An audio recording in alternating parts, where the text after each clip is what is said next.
Hi, this is Dee at Aloha Astro. Let's take a look at the forecast for the moon transiting Capricorn to Aquarius, Tuesday, October 28th. Activates your feelings surrounding commitment, endurance, longevity, mortality, the future, and the eternal nature of life and love, even after they are over, as the moon shifting from a cardinal Saturn-ruled earth sign to a fixed Uranus-ruled air sign late this evening joins Pluto in Aquarius at the peak of a kite aspect pattern, while also engaging in a castle aspect pattern, which has Saturn and Neptune, both retrograde in Pisces, and conjunct the North Node in Pisces, capping off the castle, as well as a Grand Cross aspect pattern. Mercury in the final degree of Scorpio, conjunct Mars in Scorpio, opposes Uranus in Gemini, is sextile to Saturn, Neptune, and the North Node, and quincunx to Chiron retrograde in Aries, while Chiron opposes Venus in Libra, and Venus squares Jupiter in Cancer and the Moon in Pluto, generating deep thoughts and intensified emotions, which might include grief over what was, as well as what you think may never be, if you allow your imagination to go in that direction. The moon today amplifies the fatalistic, we all die, everything ends eventually mood, which the sun in Scorpio squaring Pluto is presently generating. This somber tone may be just what you need to make a destiny-determining decision in a key area of your life, and the background songs to your contemplation could be Both Sides Now and Dust in the Wind. Ultimately, listen to your intuition and your heart, and choose the path of future growth over stagnation, even if it appears less safe or certain. Your power today is found through owning your thoughts and feelings. So we have so much dynamic energy toward knowing something into being, to manifesting a future as we would like it to be.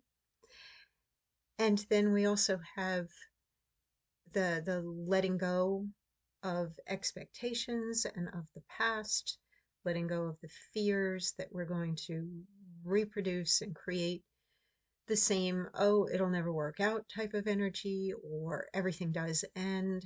There's a very strong fatalistic vibe going on underneath. A lot of support toward, so what? It all ends. Make the best of it, create something new and wonderful while you are in it. You can definitely look at everything from the all or the nothing perspective right now, because we do have this castle, which tags Mercury, Mars, Jupiter, Uranus, Saturn, Neptune, the North Node, Moon, and Pluto. And within that is that grand trine in water, which of course is very much about the intuition, the faith, magnetizing, going with the flow. And the grand trine creates two distinct kites. One is pointing toward the moon and Pluto, transformation, crisis, upheaval, intensity, power, disempowerment, and Uranus, the future, uniqueness, change, individuality, freedom, in a dualistic sign, just as it's getting ready to do its shift back into Taurus. And we've recently had Saturn and Neptune both leave Aries and re-enter Pisces. There's obviously things that we need to go back over or look at again on a bigger spiritual level through this winter, before we have both Saturn and Neptune return to the cardinal fire sign of Aries and Uranus return to that mutable air sign of Gemini as we go forward into 2026. But for now, we probably still have some things to clear, some things that need readjustment, or we went and jumped without really being prepared when we had these planets move into Aries and Gemini back during the spring and summer of this year.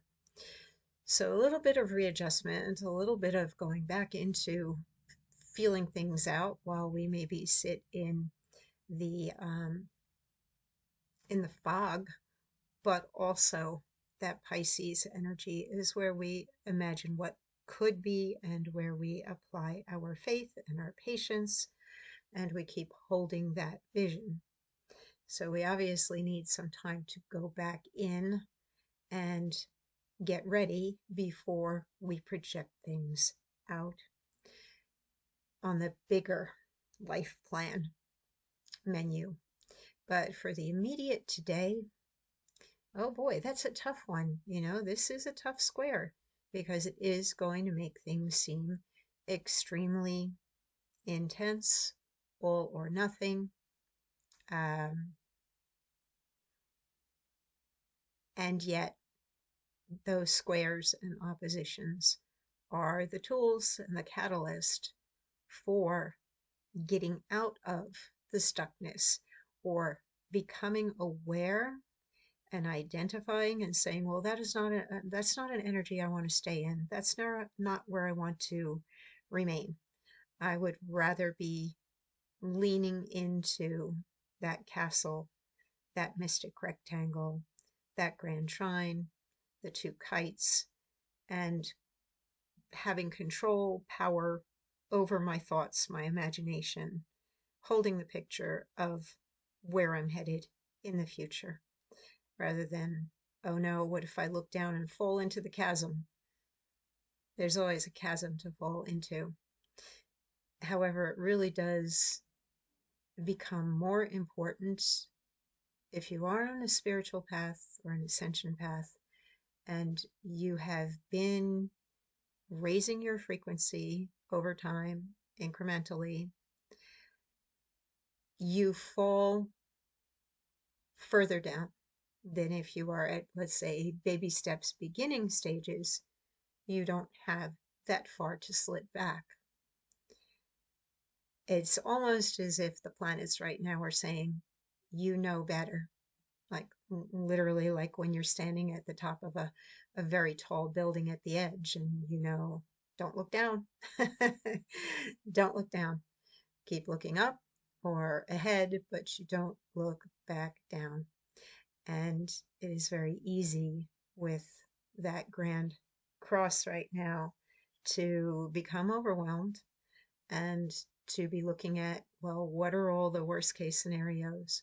What are all the things that have happened to me in the past that are painful that I should make sure I don't repeat them again?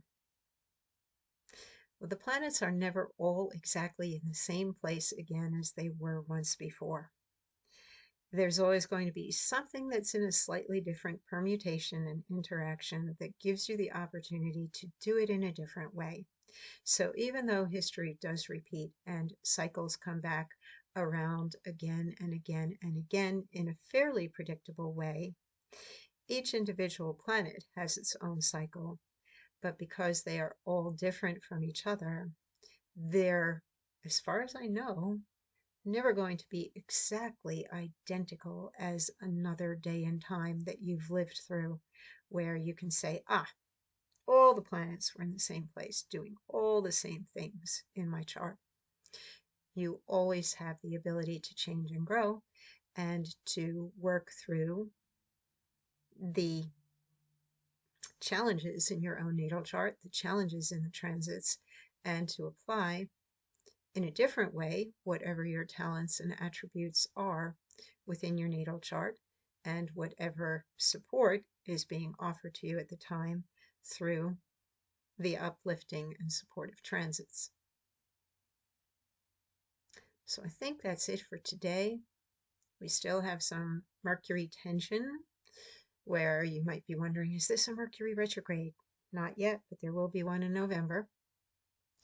And we do have Mercury at a final degree today, which can increase its feeling of like something's weird with Mercury. And it is with Mars, which is a physically active planet.